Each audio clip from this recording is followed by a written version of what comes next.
Engku, Duduklah. sudah sebulan lamanya saya menetap di rumah Engku. Setelah kepergian udah Aziz, apalah lagi akal saya, Engku. Ya, apalah akal kita lagi. Saya akan berterus terang kepadamu. Saya akan jujur kepadamu. Akan saya panggil kembali namamu, sebagaimana dahulu pernah saya panggilkan, Zainuddin. Saya sudi menanggung segenap cobaan yang menimpa diriku, asalkan kau sudi memaafkan segenap kesalahanku. Maaf.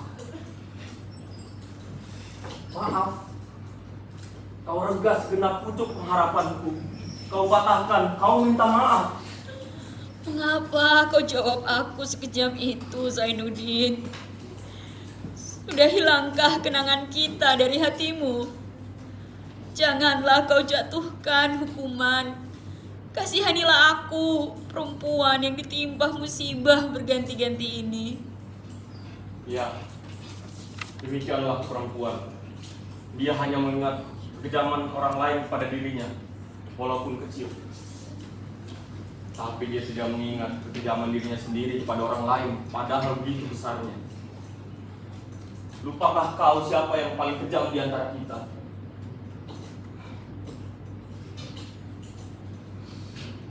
Bukankah kau sudah berjanji ketika aku diusir oleh Nindik mamamu karena asalku tidak tentu, orang hina dihina, tidak minangkabau tuleh. Ketika itu kau antarkan saya ke simpang jalan. Kau berjanji akan menunggu kedatanganku berapapun lamanya.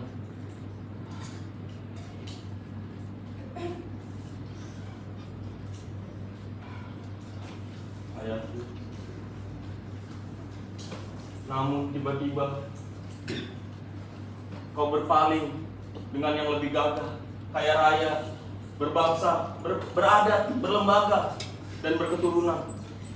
Kau kawin dengannya. Siapakah yang paling kejam di antara kita, Hayati? Hampir saya mati gara-gara menanggung cinta. 2 bulan lamanya saya terbaring di tempat tidur. Kau menjengukku dalam sakitku, menunjukkan bahwa tangan kau yang sudah beringat, bahwa kau sudah memiliki orang lain. Siapakah yang kejam di antara kita, Hayati? Saya mengirimkan surat-surat meratap, memohon belas kasihan, merendahkan diri. Namun tiba-tiba kau membalas surat-surat tersebut dengan balasan yang tidak masuk di akal. Kau bilang kau miskin, aku pun miskin. Hidup tidak akan beruntung jika tidak ada uang. Maka dari itu kau memilih untuk hidup senang mentereng, bercukup uang, berenang di dalam emas, bersayapkan uang kertas. Zainuddin. Tidak, Hayat.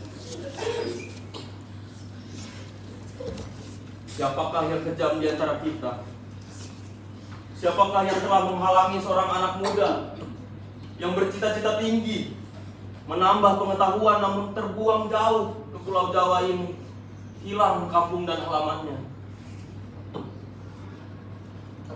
kemudian menjadi seorang anak komedian yang tertawa di depan umum, namun menangis di belakang layar?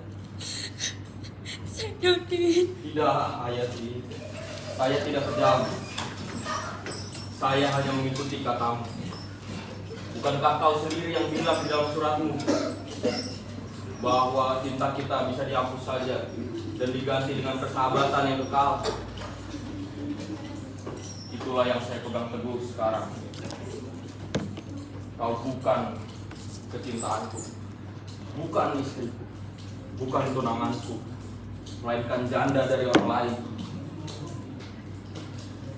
Maka itu, sebagai seorang sahabat, bahkan sebagai seorang saudara. Saya akan memegang janjiku, sebagaimana saya memegang teguh cintaku yang dahulu.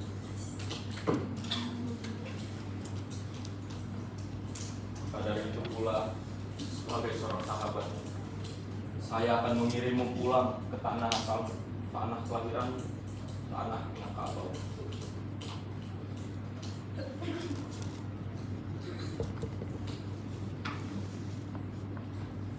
Dan jikalau saya masih hidup dan kau masih tidak memiliki suami baru, insya Allah kehidupanmu di kampung akan saya bantu.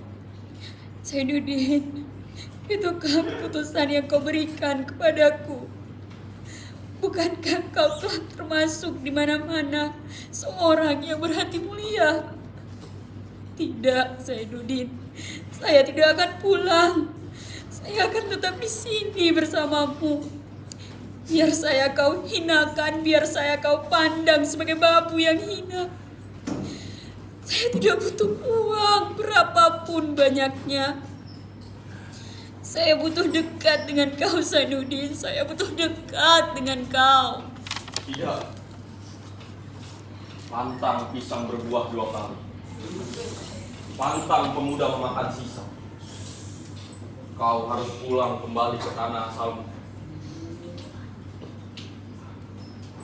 Besok hari Senin akan ada kapal berangkat dari Surabaya menuju Tanjung Priok, lanjut ke Padang. Kapal Panderwi. Kau harus menumpang dengan kapal.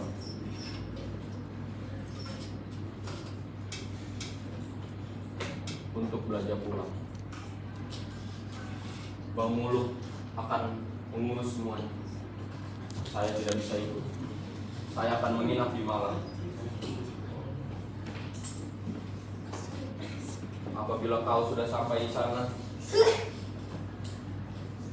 jangan lupa titipkan salamku kepada datuk.